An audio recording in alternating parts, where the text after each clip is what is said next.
हमारे प्रिय बच्चे, बच्चियों, अभिभावकों, आज मैं पुनः संस्कृत हिंदी बोध चैनल पर एक विषय लेकर उपस्थित हूँ।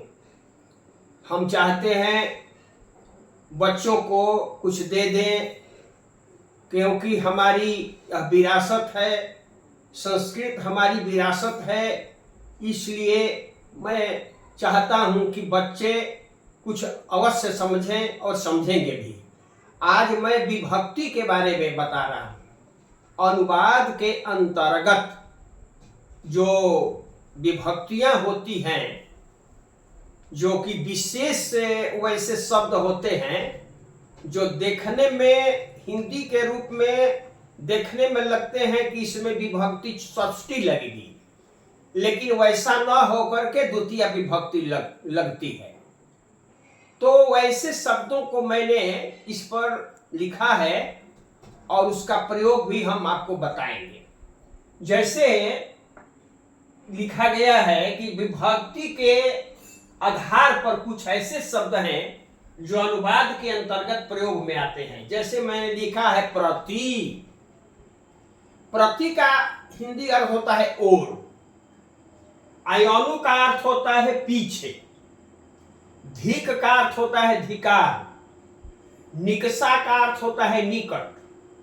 अंतरा का अर्थ होता है बीच। अंतरेण का अर्थ होता है बिना। जावत का अर्थ होता है तक। उभयतः का अर्थ होता है दोनों। परितः का अर्थ होता है चारों। सर्वतः का अर्थ होता है सभी और अभितः का अर्थ होता है सामान्य। तो इसका प्रयोग हम कैसे करेंगे, इसी बारे में हमको बताना है। तो जैसे मान लीजिए कि प्रति शब्द है, प्रति, तो सीता राम के प्रति बोली। मान लीजिए अनुवाद आता है, सीता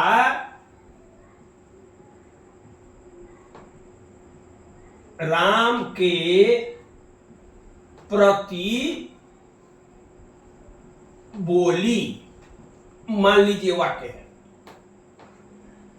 सीता राम के प्रति बोली। तो सीता राम के प्रति, तो यहां के लग गया। तो बच्चे समझेंगे कि षष्ठी का रूप लिखे, लेकिन ऐसा नहीं होगा, क्योंकि प्रति है ना। तो यहां लिखेंगे हम सीता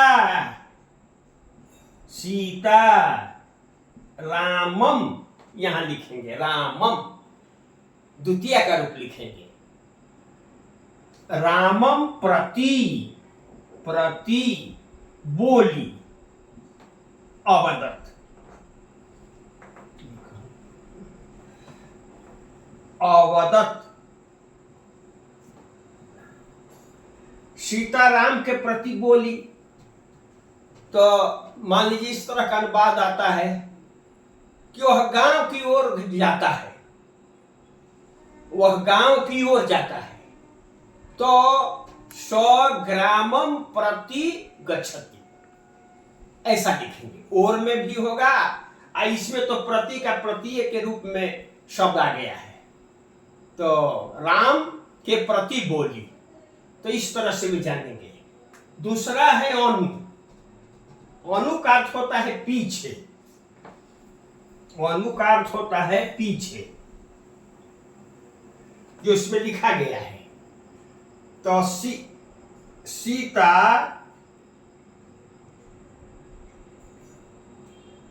राम के पीछे जाती है। मान लीजिए सीता राम के पीछे जाती है, तो अनु का मतलब होता है पीछे। तो यहां होगा सीता।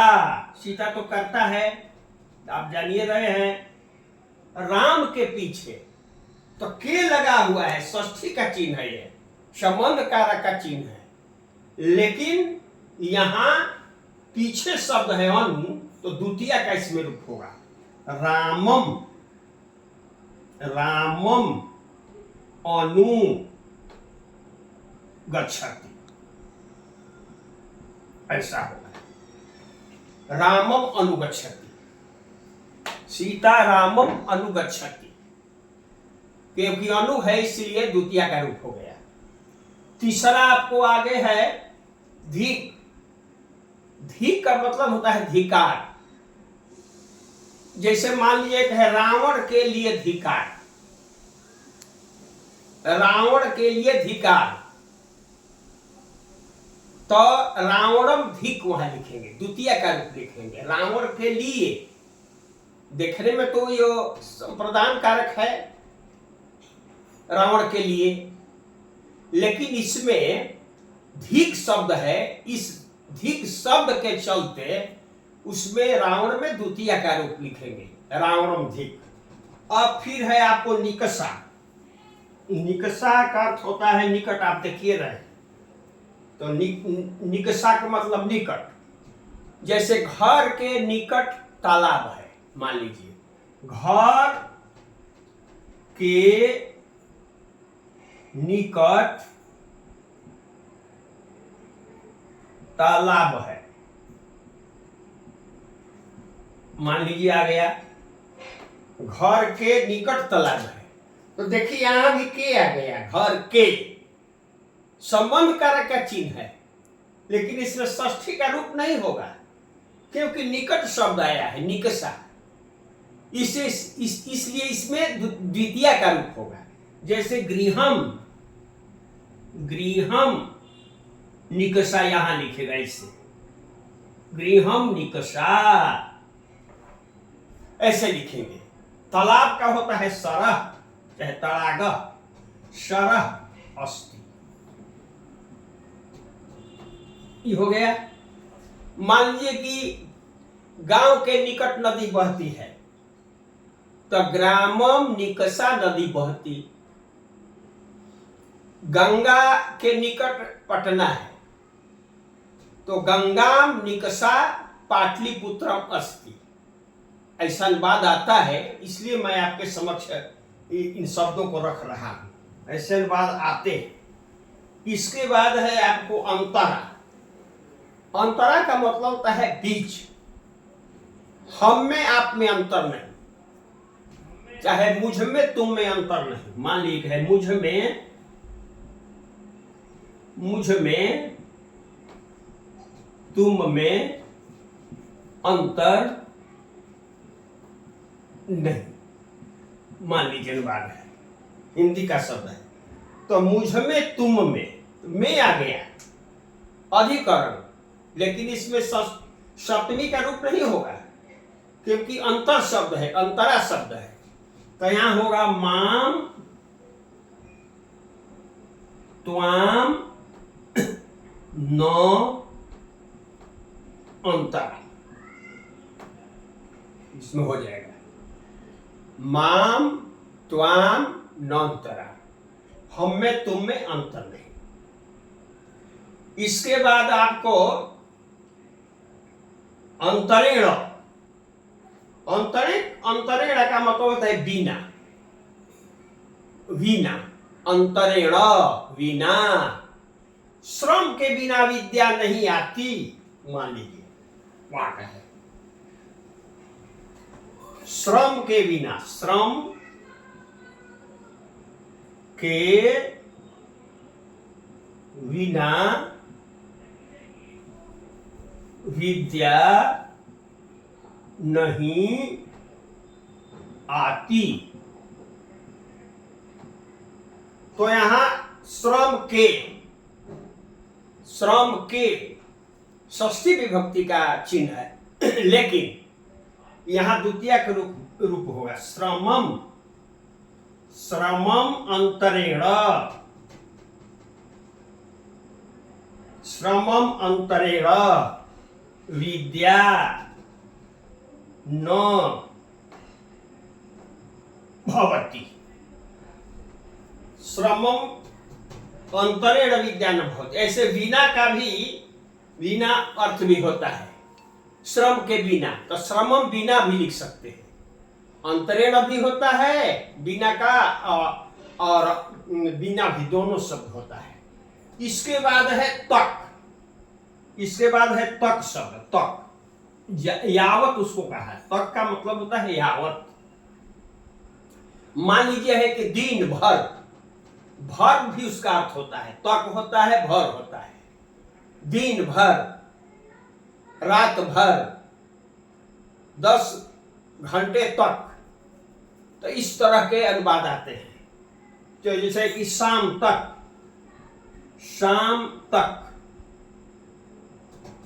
वर्षा होगी, वर्षा होगी, शाम तक वर्षा होगी, मान लीजिए शाम तक है हो गया।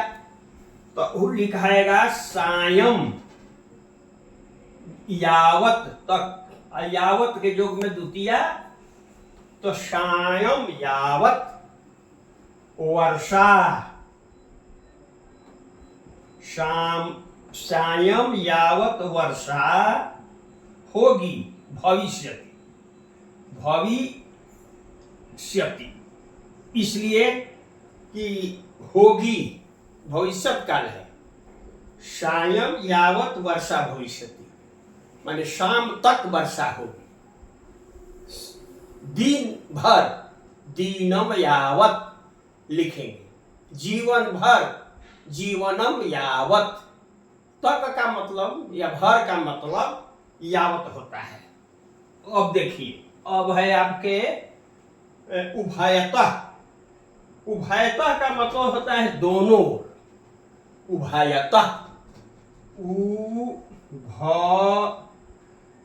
उभयतः दोनों। जैसे गांव के दोनों ओर नदी बहती है।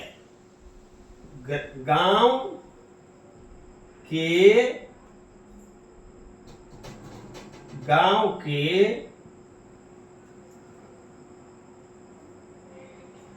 दोनों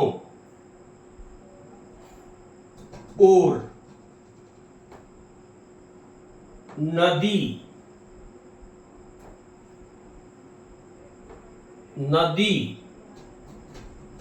है। गांव के दोनों ओर नदी है, तो यहां द्वितीय का रूप हो जाएगा ग्रामम। ग्रामम, ग्रामम दोनों ओर के। उभयतः नदी अस्ति, गांव के दोनों ओर नदी। तो ग्रामम उभयतः नदी अस्ति, गांव के दोनों ओर नदी है। विद्यालय के दोनों तरफ बगीचा है। विद्यालयम उभयतः वाटिका अस्ति। इस तरह से अनुवाद बन जाएगा। इसके बाद है परितः। परितः का मतलब होता है, लिखा गया इसमें, परितः माने चारों ओर। चारों ओर, जैसे विद्यालय के चारों ओर फुलवारी है। विद्यालय के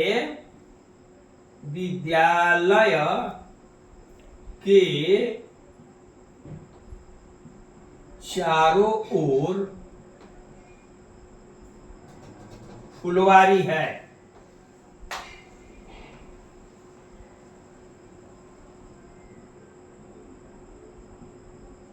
फुलवारी है, विद्यालय के चारों ओर फुलवारी है। तो विद्यालय के चारों ओर, तो यहां लिखा जाएगा विद्यालयम। विद्यालयम चारों ओर, परितः विद्यालयम परितः फुलवारी। पुष्प वाटिका, पुष्प वाटिका अस्ति। हो गया। विद्यालय के चारों ओर फुलवारी है। तो विद्यालय के यहाँ है, तो विद्यालय से न लिख करके द्वितीय का रूप लिखा जाएगा, विद्यालयम परितः पुष्प वाटिका अस्ति। इसके बाद सर्वतः।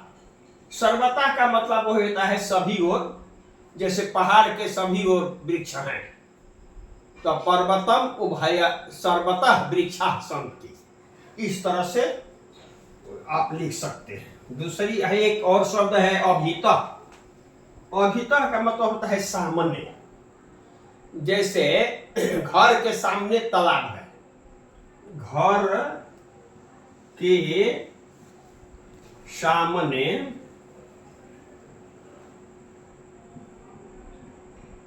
तालाब है,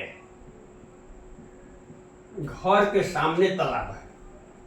तो घर के यहां भी षष्ठी है, विभक्ति यानी संबंध कारक है, लेकिन सामने है। अभितः का मतलब है, इसलिए द्वितीय का रूप होगा गृहम। गृहम अभितः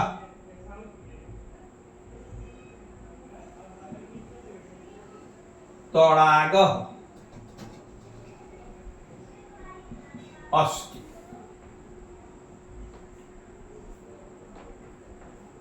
गृहम अभितः तडागः अस्ति। अभितः माने सामान्य।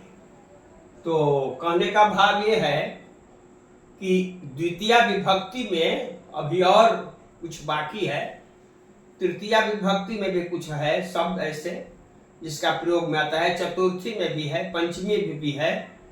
आगे मैं आपको पुनः बतलाऊंगा, आप ध्यान देंगे, इसको पढ़ करके समझेंगे और आप सब्सक्राइब करेंगे, शेयर करेंगे और लाइक भी करेंगे। इन्हीं शब्दों के साथ मैं अपने वाणी को विराम देता हूं। जय प्रभु।